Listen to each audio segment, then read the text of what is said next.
So happy you joined me today. It's a beautiful Sunday, and we are enjoying the last of the warm temperatures prior to a cold front descending upon this area of Central Florida, Zone 10A, south of Cocoa Beach. And that means some of the more tender things may get a little bit of the burn on them. And what I mean is the most tender things like starfruit seedlings and things like that. But it's probably only going to get as cold as 60. It'll be highs of 60. I think that's the high was 60 degrees, which for us is incredibly cold. So I don't know what the low is, but if it got down even close to 50 in the evenings, it would be more than cold enough to affect certain tropical sprouts. But this is absolutely the time that I need to plant some of the starter crops that I want to have in place as the weather warms up, and that'll happen very quickly. It'll be about a month and a half before I want to get these things planted about. So now I'm going to get them in the pots, and I thought I'd bring you along with me. I brought a bunch of things, and there are three things that I love and have had great success with, particularly over the last year. And that is the pigeon pea, which you see on the bottom there. Those are all pigeon peas that I've just dried in the shell and cured using a David the Good technique I saw in one of his videos, which worked very well. You just let them dry in the pod themselves. He was talking about all different types of seed storage methods, which was incredibly interesting. Recommend that video, by the way. Go check that out. But the pigeon pea has been such a championship grower, and so I decided to dry a decent amount of these. I'm thinking about sending some out. Shoot me an email if you're looking to get some of these. All right, but nonetheless, I'm going to plant some today. And then the Roselli here, the Palm Beach Seed Company packet, is one that I got just off Amazon. This is the second time I got these. I'll try to remember to leave a link down in the description to those. They have grown, germinated very reliably, and they produced a lot of really good Roselli. I actually have a lot of seeds I got from the ones I planted, but I still have some of these left, so I'm going to use them. Once you get in the cycle of growing these things, you can reuse every year, and those two are definitely examples of that. And then the third thing there is the Moringa tree, and that's a packet of seeds. I'll also put a link to that, but all three of these things. Okay, it looks like it's not going to let me go near that grow table and stink.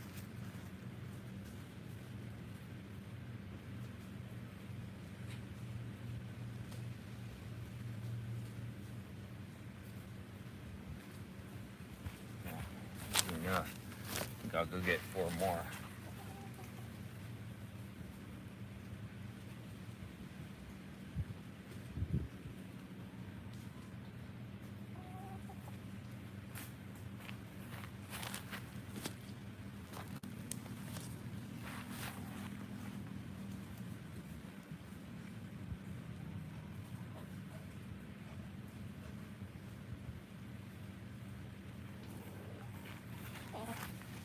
Okay, so that is, I believe, 9 pots.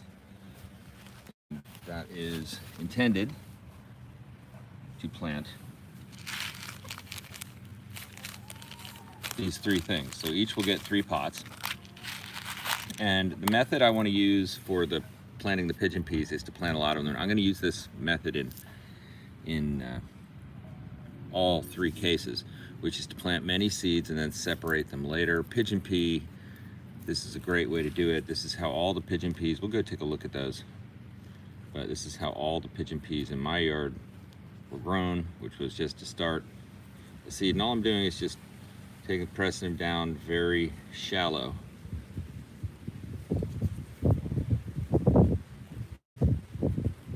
Just spacing them enough that kind of give them all a chance to grow. But I do think probably all those pigeon peas will grow. All right. Easy way to do it is just lay them on top in a pattern. Very satisfying to plant pigeon peas, I would claim, because the germination rate is so high. All right, that's good. Let's go ahead, press these in there, and I'll relocate these over to the grow table after the live stream. So each one has a fair amount in it. Each pot has 9. Each type of seed I'm planting today has 3 pots, so that's 27. That's a lot. They all sprout. And this is how I make use of a small space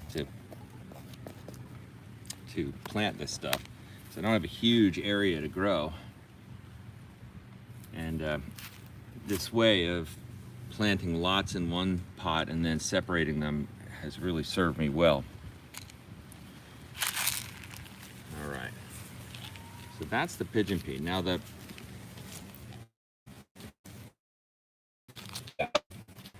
okay, I know the stream's a little choppy, sorry about that. Okay, but this is what the seeds look like, the Roselli, and when you grow it, you'll have an opportunity to get many seeds. I'd say you get about this many from one Roselli fruit, and one Roselli tree would probably, or plant, would probably produce hundreds of these. So, and by the way, this is one of the most delicious fruit I think to eat out of hand, you know, just to walk around and eat. And I'm not going to plant as many in this one because they are a little bit more tender. So I think I'm just going to plant 5 in here, 2 around the corners, 1 on each corner, and then 1 in the middle. And with these, I want to be careful to replant them not that long after they sprout. And the reason is I just feel like these are a bit more delicate than the pigeon pea, and I want to give them a chance to not have their roots impacted. All right, to get 1, I didn't get enough. Get 4 more out of here. There we go. Now I keep my seeds that I have, which are not that many, in these silver bags, the ones that don't let the light in and the air in, and that seems to keep them pretty fresh, so I feel good that they're going to be viable. All right, so there we have it. The pigeon pea, the Roselli, and now finally the Moringa. And at some point I'm almost wondering how much Moringa is too much Moringa, but now I'm at the point of just experimenting with various ways of growing it. I don't really have any other use for these seeds, but I want to now try a densely planted style. So I'm not going to actually plan on separating these. I want to grow a bunch in one pot, kind of a root bound scenario, and see how they do. All right. And I found that they do very well close up next to each other, so it might be interesting to just experiment. You can see we're down to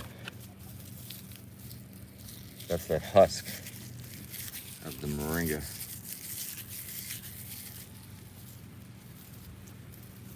They have these hard shells on the ends. The first thing you got to do when you have a Moringa seed, people buy these to snack on them. You can eat them, but they have this shell on it, almost like a peanut shell, but inside is the seed. And if you do this, you're going to have a very high chance of it growing. And you don't need to take the whole shell off. You could just, you know, nick it like this and it'll grow out, but I always take the whole shell off. And I suppose you could plant them, you know, with the shell on, but I've heard of it being difficult to grow them that way. Never tried it. So there's 3. See the technique.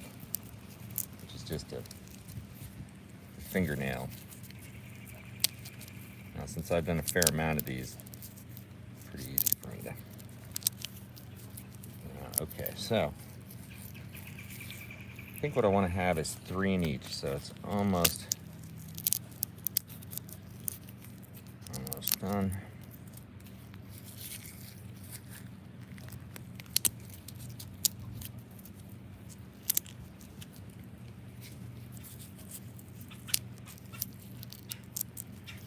It's interesting, I just got these from a bag of, like, you know, nuts somebody would buy at a convenience store, maybe to eat type of thing. You can get so many things in supermarkets and, you know, that were intended for food. But they're loaded with seeds, and that one's rotten.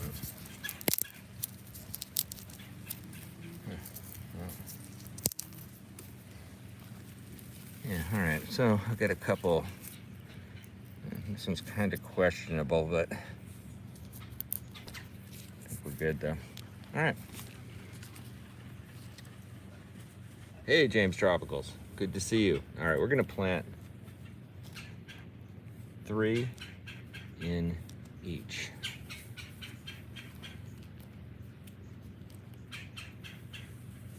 Actually, we'll go 4 in this one, and we'll go 4 in this one. All right, that'll be good. Plant those thickly.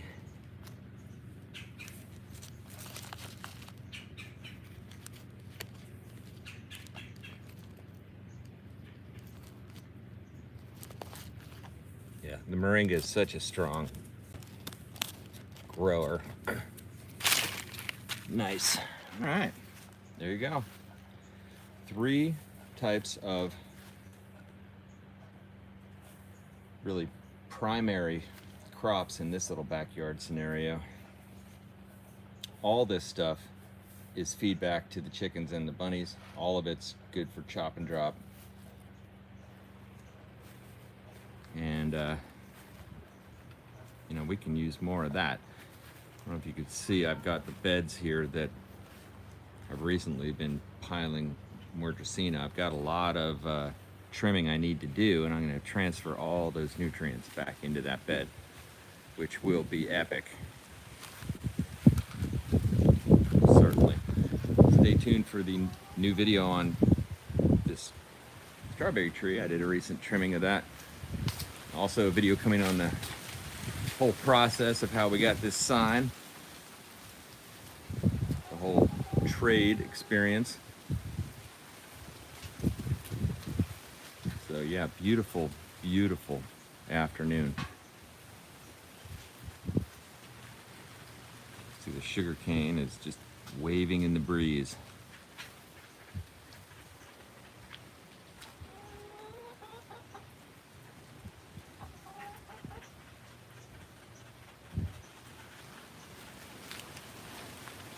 Yeah, this wall of Dracaena I have over here, which, by the way, I think Dracaena is one of the most amazing plants there is. I've got all different varieties, but this more common green variety here provides a huge wall against the eastern sea breezes, but it's gotten way too tall. But all of that trimmed material that I'll take off the top will go right back into the bed.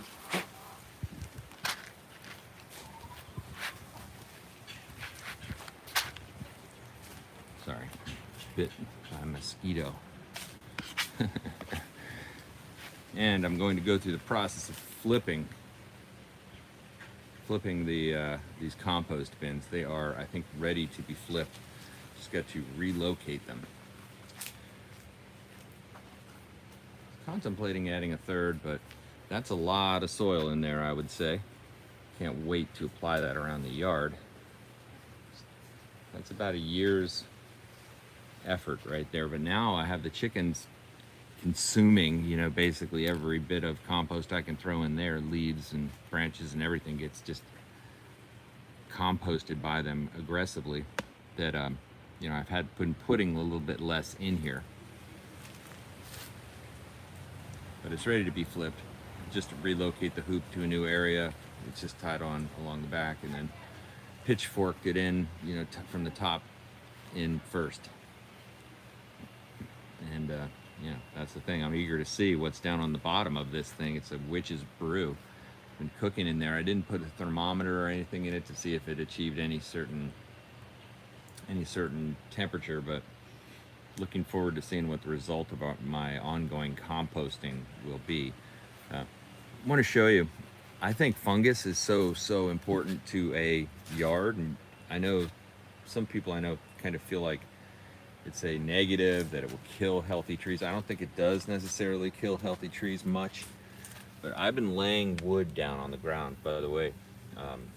Watch my recent video if you haven't already about how I've been processing the wood that I have from cuttings in my yard. And I use this process where I just lay it on the ground. And I have various fungus growing around on it all over, different types. This one amazed me because it's like that turkey tail fungus stuff that grows on dead wood, but it's orange. So I'm seeing many different varieties of fungus now occurring, and of course the little wood-boring insects and so on just devouring the wood. But the mango branches especially return quickly to the yard, but it's being consumed. And if you lift up any part of this, you're going to see worms, likely, but certainly bugs. Yeah, lots of plant life. Plant life, I mean not plant life, bug life. Bug life galore.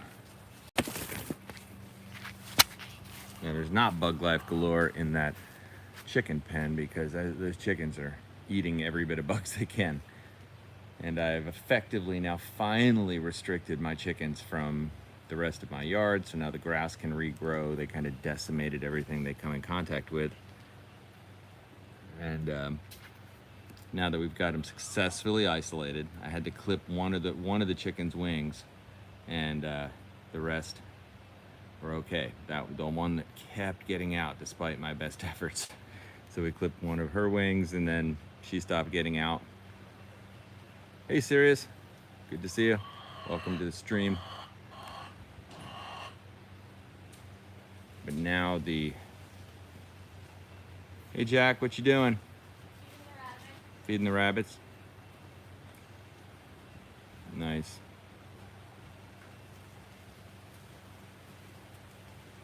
But now that they're restricted, some of the life can come back to this part of the yard, which we're really pressured, like lizards. Now I'm seeing lizards around in the backyard. Those chickens will eat every lizard they can possibly catch.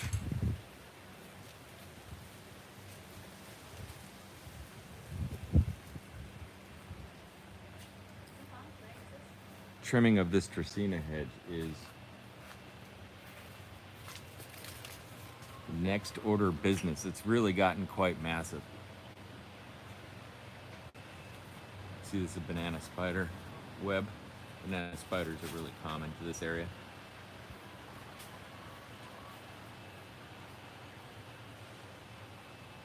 Yes, it's winter in Florida. It's just that winter in Florida it's been 83 degrees for the last 2 weeks.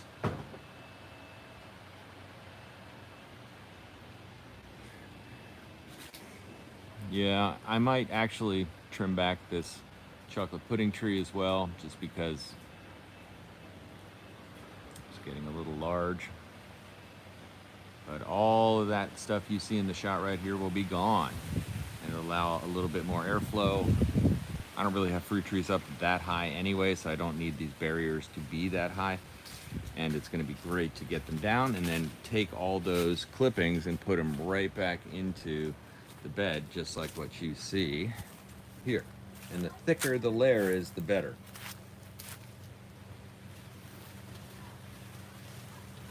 Chocolate pudding tree fruit, it is sweet. Yeah, it's definitely sweet. Yeah, I love it. But one time I tried it when it was unripe and it tasted like cleaning chemicals. So if you don't do that little dimple test I showed in the recent chocolate pudding tree video that I did, if you don't do that and find that it, is that soft, then it's probably going to be gross. So ripening them is everything. So, it's like that with a lot of fruit, but really with this one. And once it's ripe, oh, delicious. And I counter ripened that last one. So I need to, actually we ought to pick one. Let's pick one. Oh, it's bared just out of my reach from without it. Oh, almost. All right, let's see here. We can do this.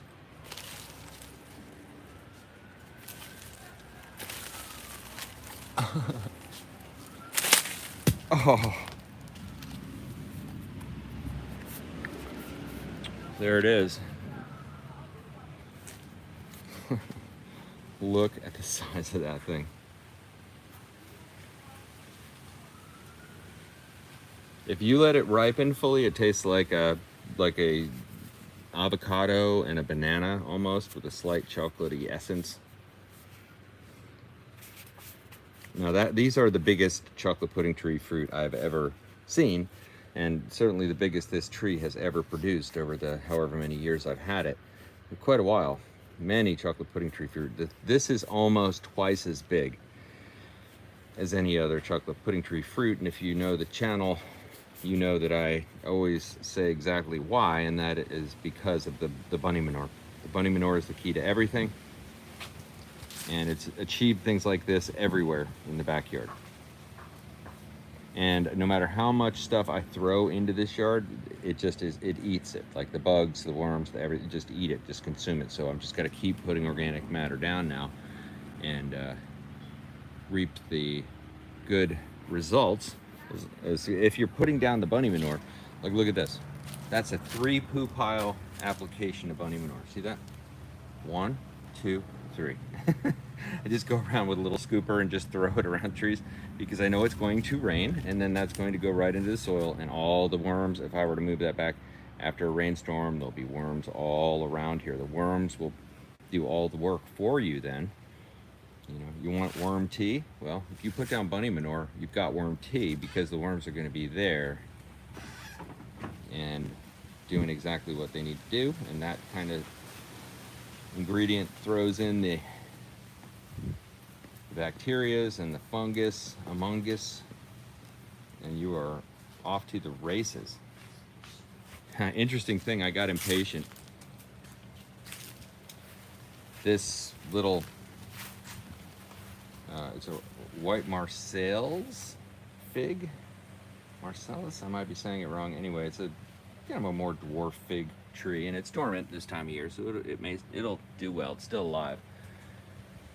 But I decided to go ahead and throw a mulberry, ever-bearing mulberry cutting in there, and I'll be darned if it didn't sprout. Amazing thing about a mulberry tree cutting is that they produce fruit right on the cutting.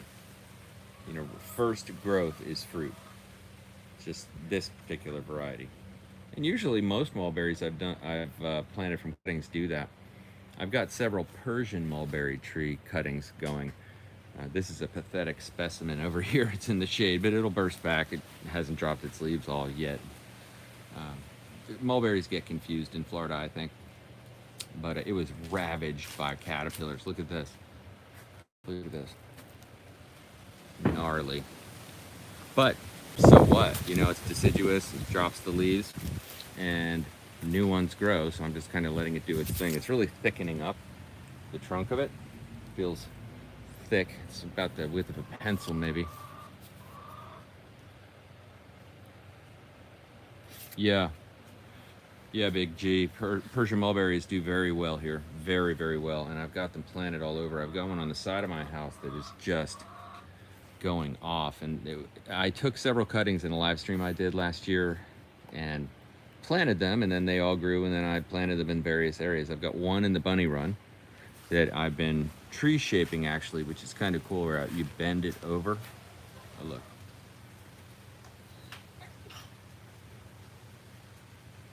Bunny run is being used.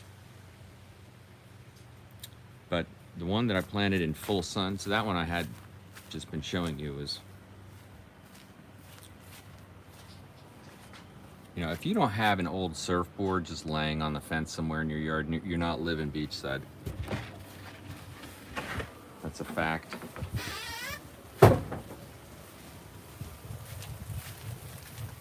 Okay, so let's take a look at this. This little area, I need to fix my irrigation. That's what happens if you don't have irrigation on an area. It just turns to dust. And that's going to start affecting these trees. I do come out and water them just to make up for it, but it's interesting. How do you like my edge?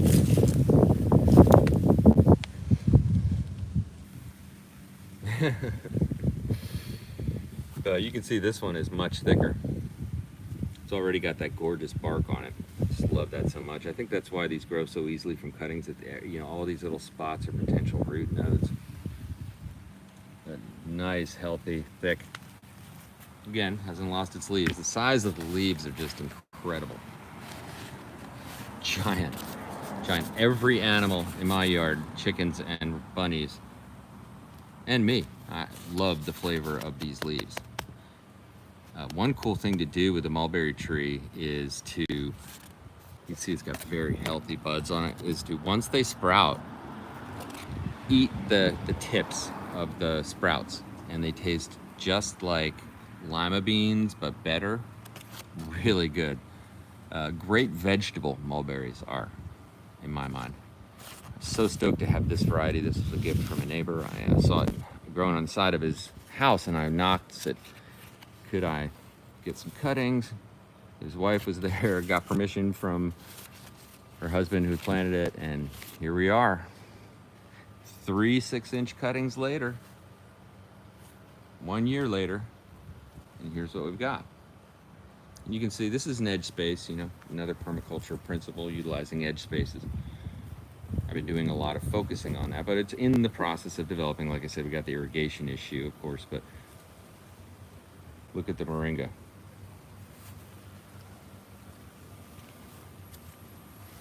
Yes, Big G, good question. Yes, the Plumeria this time of year drops its leaves, deciduous. And we actually took all the leaves. It produces a decent quantity of leaves. We take all the leaves and compost them. And it does go dormant. And this is the time of the year that I just kind of let it chill. Good time to talk about Plumeria. I love Plumeria.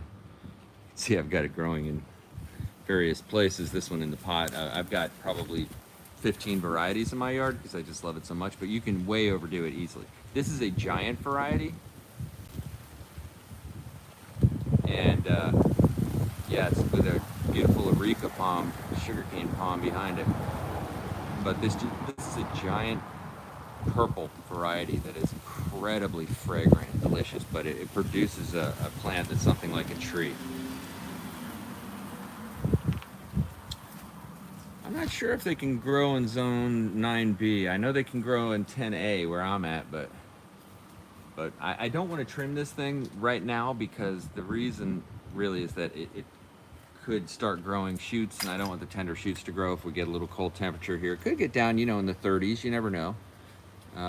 So I leave it, but then in about 2 months, I'll trim off all of these things that are pointing towards the house because I don't want it growing over the house, and it'll just continue to slowly form up. But I love the growth characteristics of these plants. This one is just fantastic for a tree.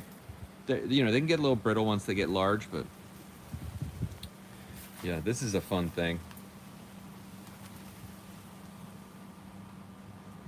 Well, in Palm Springs, they lose their leaves. Yeah, maybe down in Miami they keep their leaves. I don't know, but here they drop them.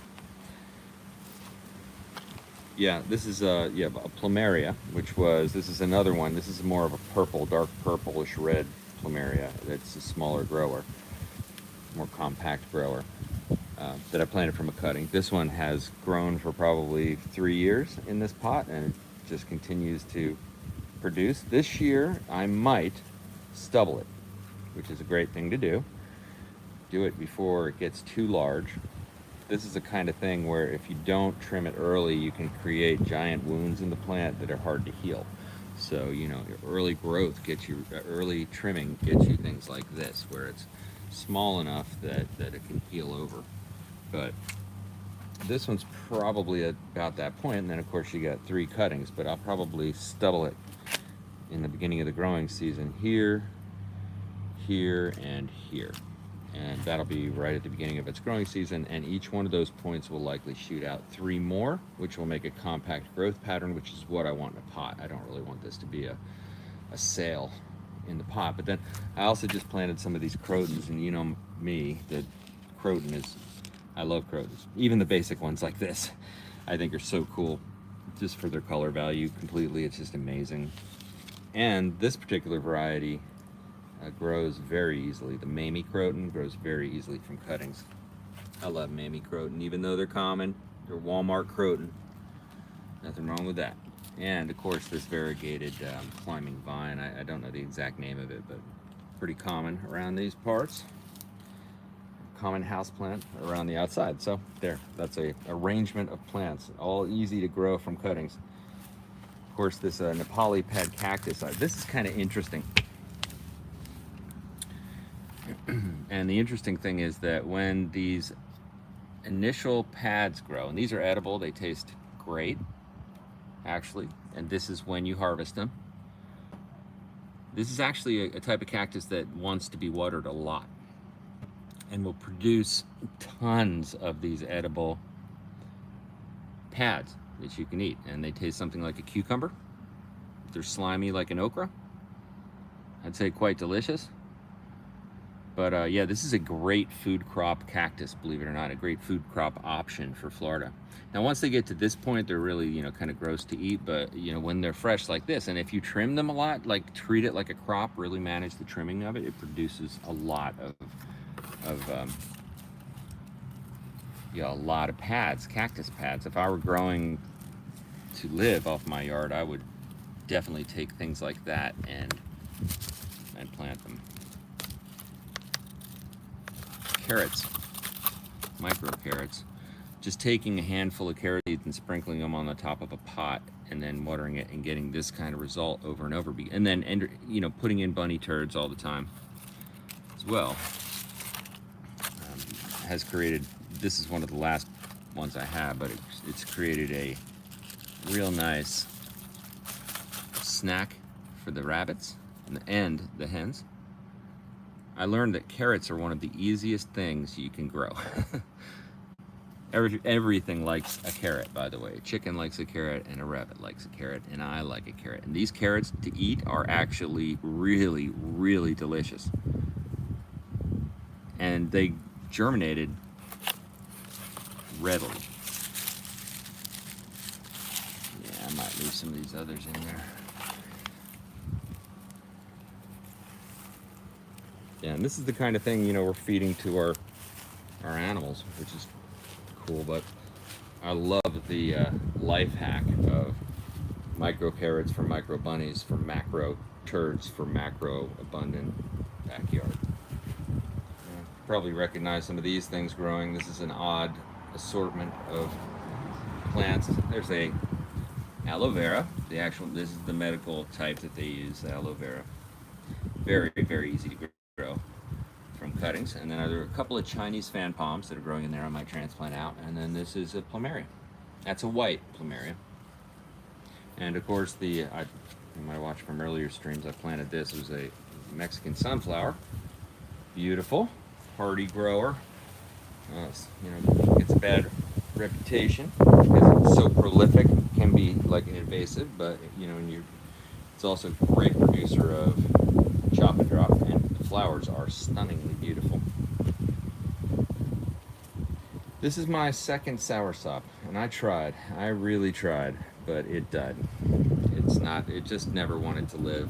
One of my soursops is doing okay in the backyard. This one it's given up. It was not a strong grower from the start, and I put it in the sick bay. I call this the sick bay. I got it, by the way. It looks kind of sick. I need to repaint this. I'm going to repaint all these decks, and they get rusty like this. It's just because they're rusty. But anyway, when I repaint this, I'm going to do it a dark green. Do like one of those super shiny, waterproof dark green things. All right. This, though, the grapefruit tree went into sick bay, and it has recovered, which tells me it was absolutely the saltiness of the irrigation that was destroying it. Maybe the bugs too, but I'm going to also hit that with some neem oil soon. Oh, hey, we were talking about mulberries. This is a Persian mulberry grown from a cutting. See, it's a little caloric around the edge there. It's not looking that great, but I need to add that. Reminds me, I just need to add some bunny turds to that recipe.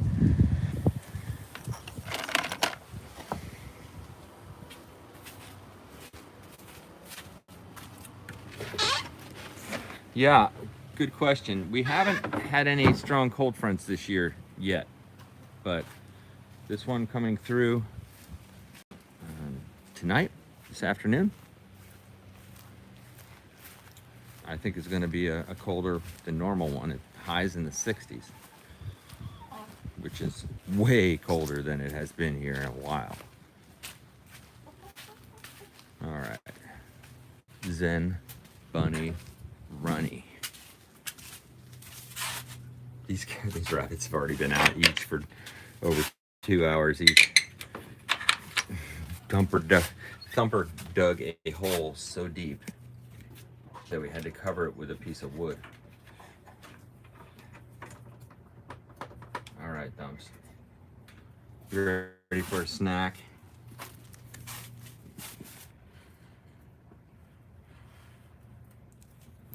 You like that side better.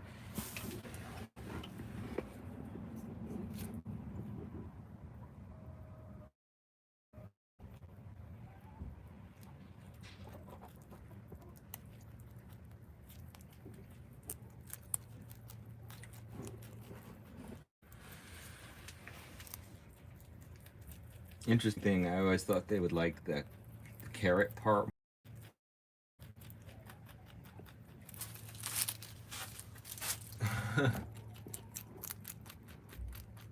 Check that out.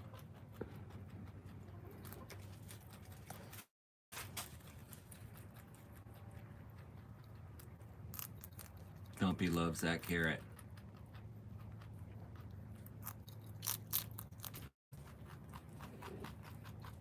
You like that?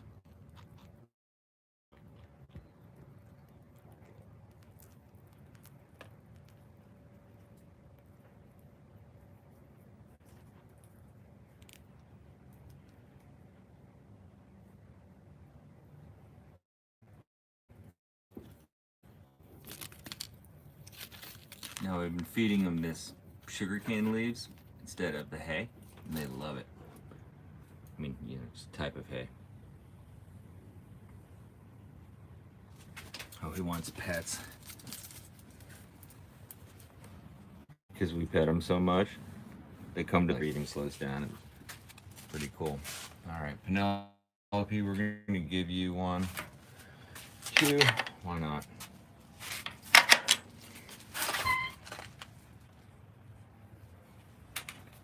I put a bigger roof on this thing, and then realized, well, it leaks.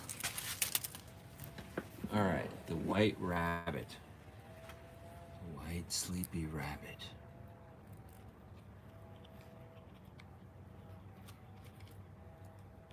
Little known fact, rabbits can sleep with their eyes open.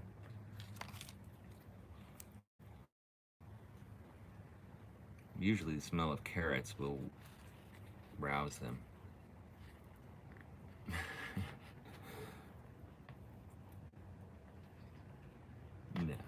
No, she's not coming out of it. We'll just leave it there. We can eat it when she's ready. Yeah, they get very just tired this time of the day. They were down digging holes. I'll show you the hole that Thumper dug this morning. Yeah. There it is.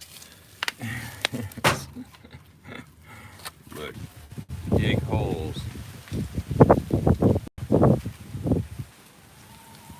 Oh, by the way, now I am, excuse me, now I am trimming, topping off papayas. This is a male papaya. I don't know if you know the difference between the male and the female, but basically the difference is a male looks like this. And it will extend many fruit. That'll be much longer flowers, but it'll be many clustered in a long flower. That's a male.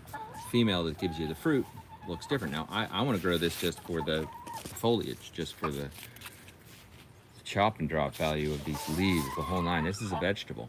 So what I've done is topped it. I normally didn't top these plants, and the result has been not good in that I've got gigantic Hawaiian papayas. At the point where they're that tall, and those power lines, yeah, that's kind of a bummer. Which needs to be dealt with. Hire the pros. Pros knows.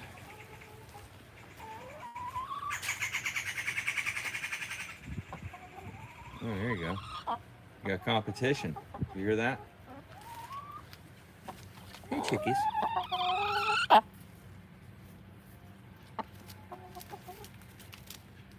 What you doing? Oh yeah, you'll eat some mulberry leaves. I know you will. Here's one that we're growing. Oh, those are just low quality mulberry leaves. Can't feed the hens that nonsense. I gotta get it off a nice fresh one.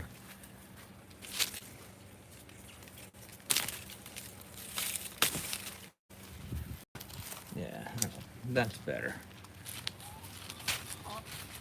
Show you this. Whoa. You think hens like mulberry leaves?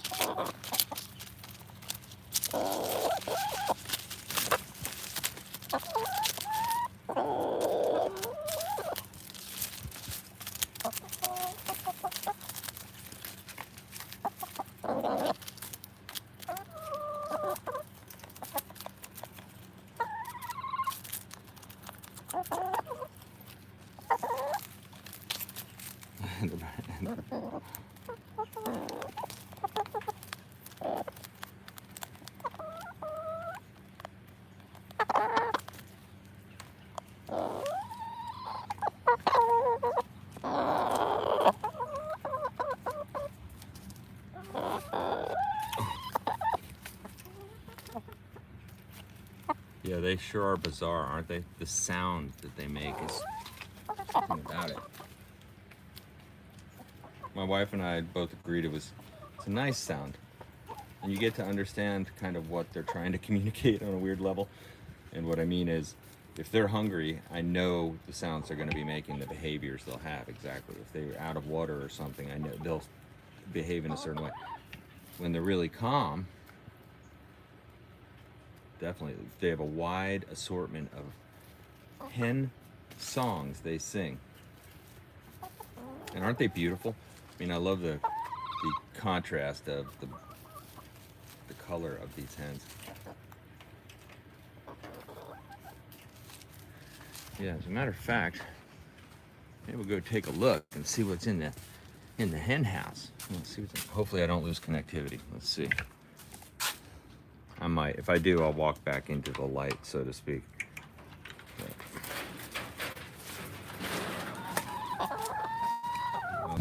Well, hopefully you got a look at that. Oh no. Had a massive hen escape. Not what we wanted.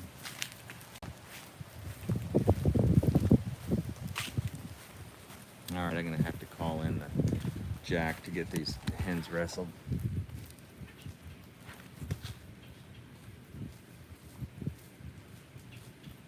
Hey Jack, I need your help. I mistakenly released the hens.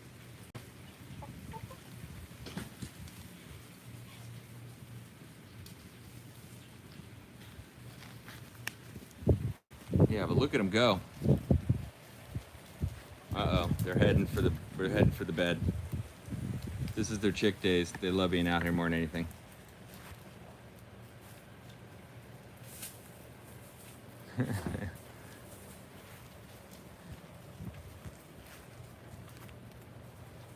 They're free ranging, Jack.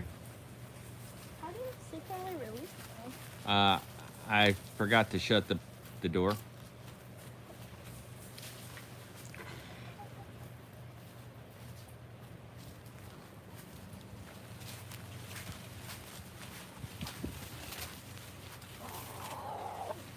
See those honeys. Isn't that funny how it moves its head? Pigeon walk. They move their head when they go forward. Let's see if I can get him to call. Hey, camel. Yeah, chick, chick. Yeah, chick, chick. No, that trick doesn't work when they're deep in it.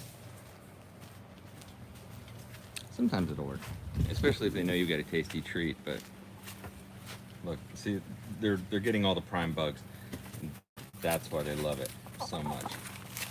It's almost like if you could let them go and just let them rummage through here in a managed way, it would be good to let them do that every once in a while. Not let them eat the things you want to keep growing, like my precious Roselli sprout, which they will happily destroy right over here. Look at her finding all those bugs. Master bug hunters.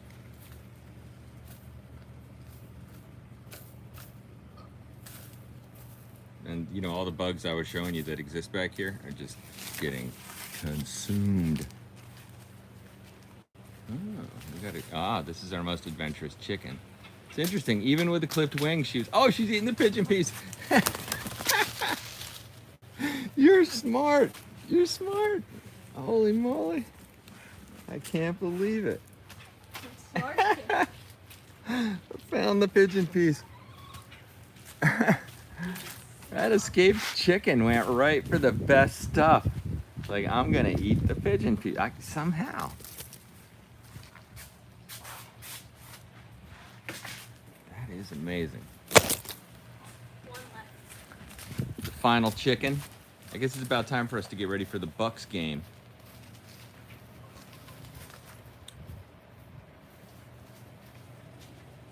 Well, the chickens are almost restored back, and that's probably a good outcome for the story arc of this live stream.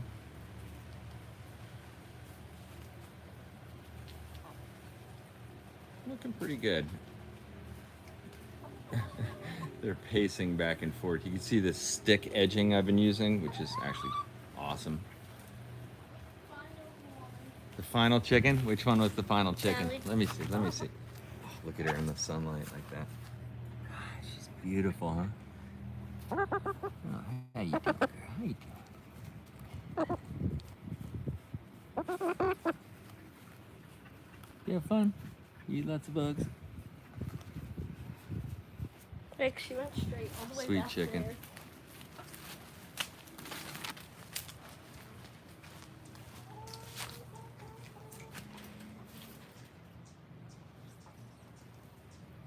In you go. Oh, there's the other Persian mulberry, tree shaped. I took the cuttings off of one that I'd grown to be a cutting. And now I do this like slight cracking technique where I just bend it. Really more of a bending technique, but it does like crack the fibers in the stem just a little bit, but it doesn't hurt the tree. And you could shape those trees when they're young like that. I use that technique a lot because I don't want to grow it up against the fence, which is close to that line. I want to grow in and filling the center area, and I'll keep it highly trimmed. But yeah, Persian mulberry. It's great to grow things in there that you can just feed right back to the animals. No doubt about it. High hopes for this tamarind tree this year. I think this is the year it's going to go off. I've committed to straightening it up now. Got a video coming out about the different tamarind trees in my yard. I'm stoked on the capability of Eat Your Backyard this year to make higher quality videos because now I have a wireless mic, so I can do much, much more. Used to be I'd have to depend on getting somebody to run the camera to videotape anything I wanted to do far from the camera to demonstrate or to show stuff that I'm doing, but now I have the capability to do it actually well because those wireless mics that I have almost no wind noise. I have the normal mic on the camera going now, but that's okay because I'm close to it. But yeah, long story short, that's a game changer. I'm stoked on that. I'd like to go get involved with meeting some more small farms, find people that are into growing things in Florida and connect with them. So having those mics allows me to mic them up, go talk to people. It's going to be fun. Whew. I sure love this weather. And I see some puffy white clouds on the horizon indicating the leading edges of this cold front slipping down, but not a bad sight to see. So thanks for watching Eat Your Backyard. I appreciate you. I hope you have a great Sunday. Let me know what you think in the comments. If you'd like to support the channel, easy way to make a donation is to use the links in the description to Amazon, to any of the seeds and plants I have listed there, in order to get whatever you were getting at Amazon. And that's like making a donation. It doesn't cost you anything extra. It's an affiliate link. Also, if you got friends that are into permaculture or growing things in their backyard in Florida, forward them a link to the channel. I always appreciate that. We're growing and would love to get up to the 100,000 subscriber level.